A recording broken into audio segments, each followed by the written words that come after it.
عنوان نرالی شان کا مالک۔ حضرت آمنہ کے انتقال کے 5 دن بعد ام ایمن آپ کو لے کر مکہ پہنچی۔ آپ کو عبدالمطلب کے حوالے کیا۔ آپ کے یتیم ہو جانے کا انہیں اتنا صدمہ تھا کہ بیٹے کی وفات پر بھی اتنا نہیں ہوا تھا۔ عبدالمطلب کے لیے کعبہ کے سائے میں ایک قالین بچھایا جاتا تھا، وہ اس پر بیٹھا کرتے تھے۔ ان کا احترام اس قدر تھا کہ کوئی اور اس قالین پر بیٹھتا نہیں تھا۔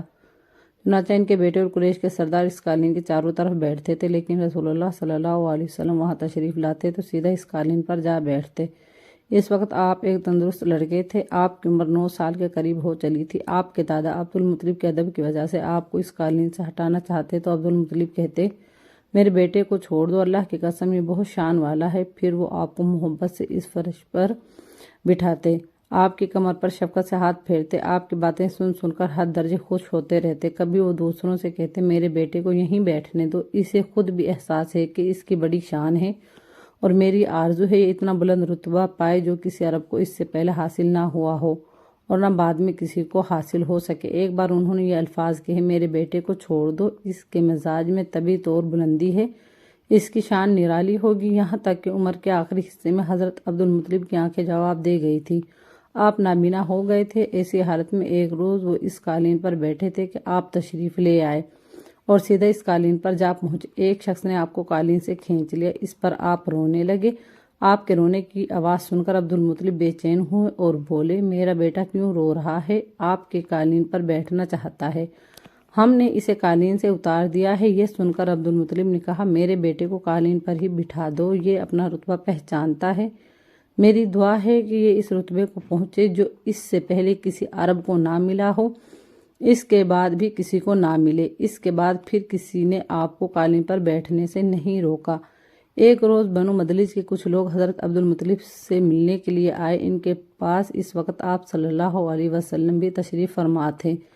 بنو مدلج کے لوگوں نے آپ کو دیکھا۔ یہ لوگ قیافہ شناس تھے۔ آدمی کا چہرہ دیکھ کر اس کے مستقبل کے بارے میں اندازے بیان کرتے تھے۔ انہوں نے عبدالمطلب سے کہا، اس بچے کی حفاظت کریں، اس لیے کہ مقام ابراہیم پر جو حضرت ابراہیم علیہ السلام کے قدم کا نشان ہے، اس بچے کے پاؤں کا نشان بالکل اس نشان سے ملتا جلتا ہے۔ اس قدر مشابہت ہم نے کسی اور کے پاؤں کے نشان میں نہیں دیکھی۔ ہمارا خیال ہے یہ بچہ نرالی شان کا مالک ہوگا، اس لیے اس کی حفاظت کریں۔ مقام ابراہیم خانہ کعبہ میں وہ پتھر ہے جس پر حضرت ابراہیم علیہ السلام کعبہ کی تعمیر کے وقت کھڑے ہوئے تھے۔ معجزے کے طور پر اس پتھر پر ابراہیم علیہ السلام کے پیروں کے نشان پڑ گئے تھے۔ لوگ اس پتھر کی زیارت کرتے ہیں۔ یہی مقام ابراہیم ہے۔ چونکہ آپ حضرت ابراہیم علیہ السلام کی نسل سے ہیں، اس لیے ان کے پاؤں کی مشابہت آپ میں ہونا قدرتی بات تھی۔ ایک روز حضرت عبدالمطلب خانہ کعبہ میں حجر اسود کے پاس بیٹھے ہوئے تھے۔